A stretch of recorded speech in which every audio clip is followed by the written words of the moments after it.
Hello friends, welcome to all of you. स्वागत है आप सभी का हमारे यूट्यूब चैनल में।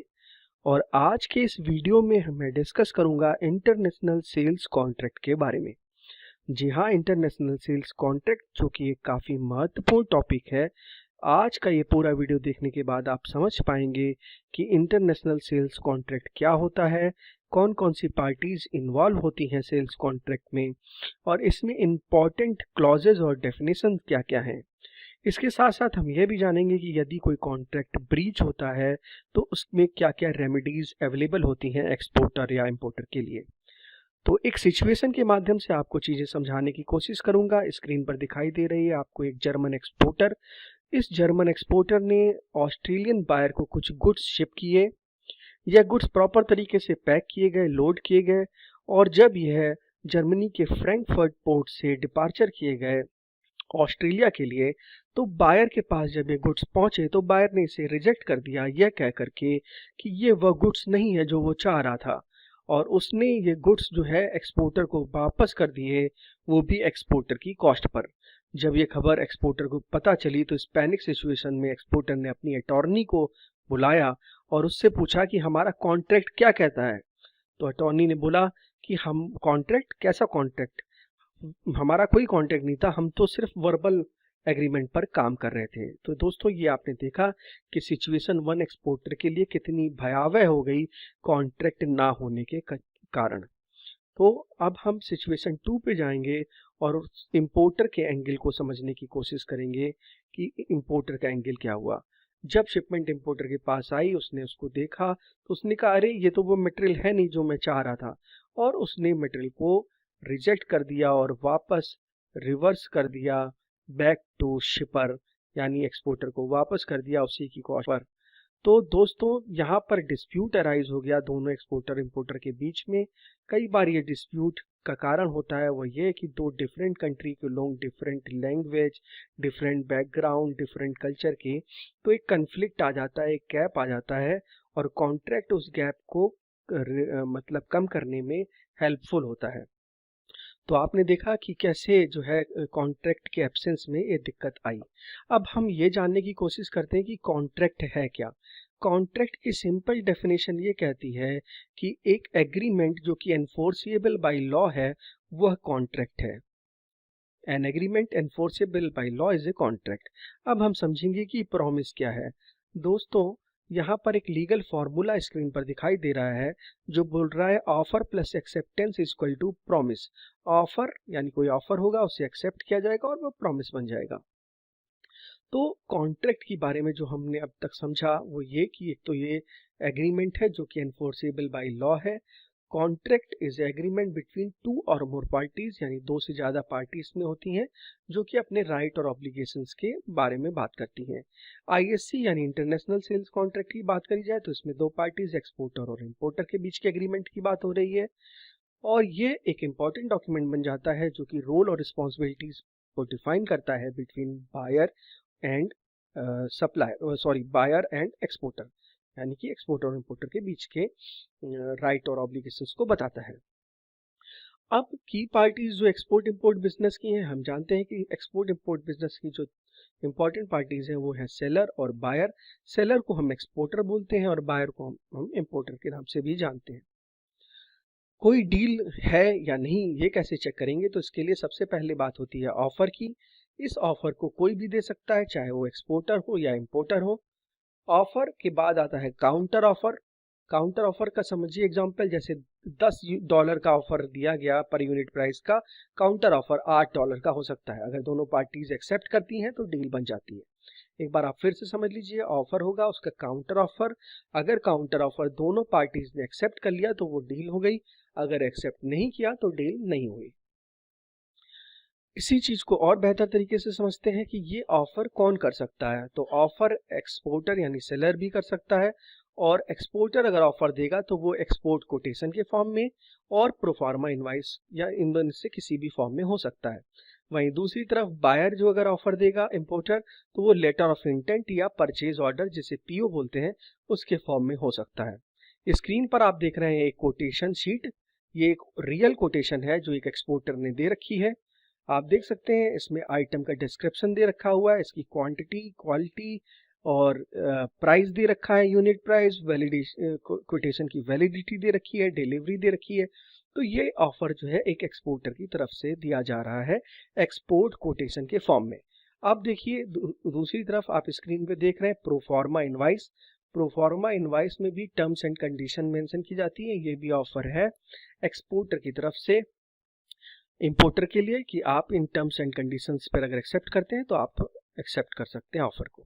वहीं इंपोर्टर जो है वो परचेज ऑर्डर के फॉर्म में देता है। आप स्क्रीन पर परचेज ऑर्डर देख रहे हैं जो टर्म्स एंड कंडीशन पीओ की दे रखी हुई है।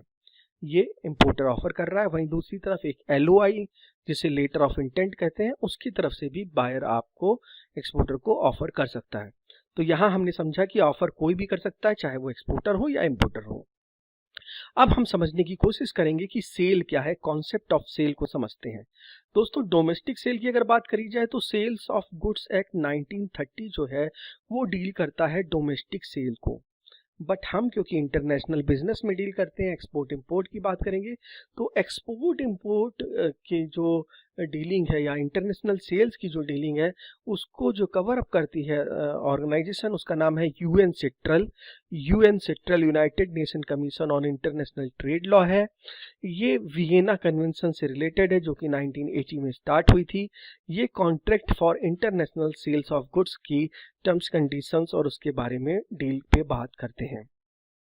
इसी क्रम में और आगे बढ़े तो ये इंटरनेशनल सेल्स में यूनिसेट्रल और यूनिड्राइट ऑर्गेनाइजेशन है जो यूनिफॉर्म लॉ की बात करता है, यूनिड्राइट, और वहीं यूनिसेट्रल जो है वो CISG की बात करता है। इसे हम वियना कन्वेंशन के नाम से भी जानते हैं और ये सब इंटरनेशनल सेल से रिलेटेड है। स्कोप ऑफ कॉन्ट्रैक्ट की बात करें तो कॉन्ट्रैक्ट के स्कोप में ब्रीच ऑफ कॉन्ट्रैक्ट या कॉन्ट्रैक्ट के राइट और ऑब्लिगेशंस और क्लॉजेस की बात करें, और राइट और ड्यूटीज की बात जो है कवर अप की जाती है कॉन्ट्रैक्ट में।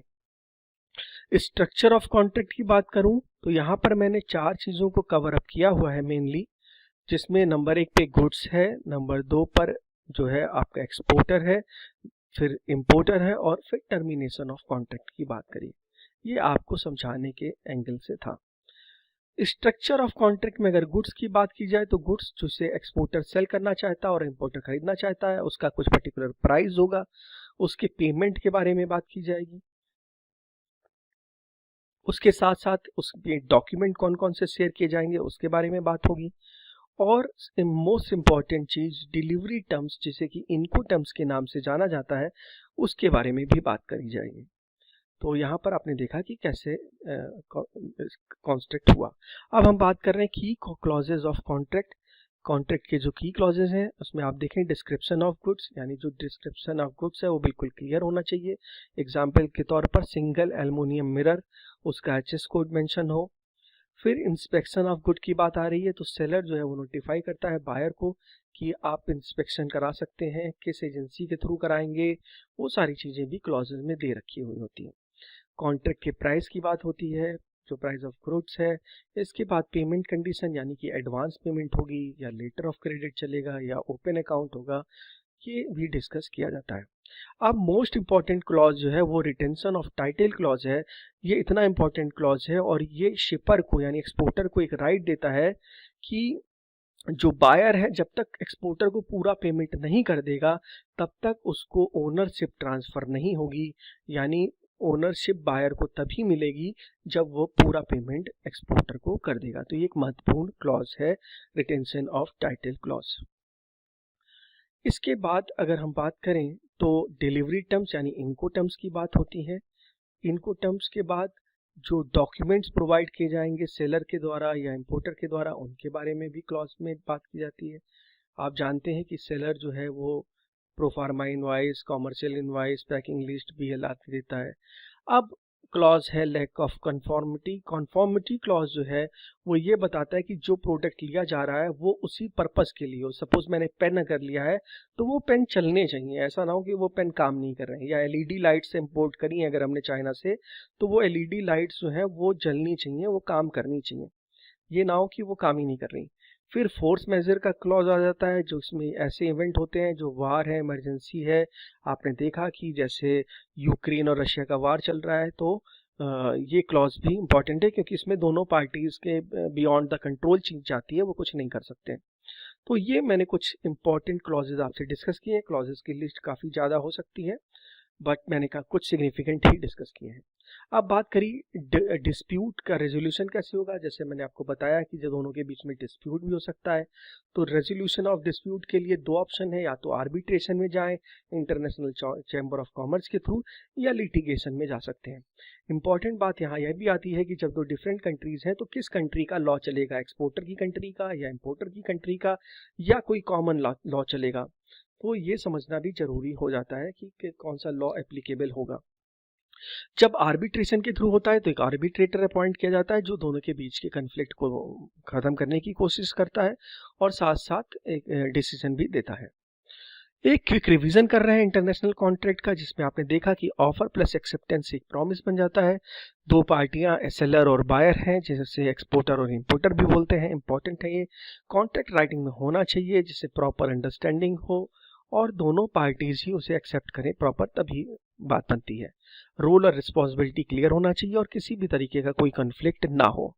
दोस्तों, उम्मीद कर रहा हूँ वीडियो आपको अच्छा लगा होगा। Thanks for your time. Thank you so much. Thank you.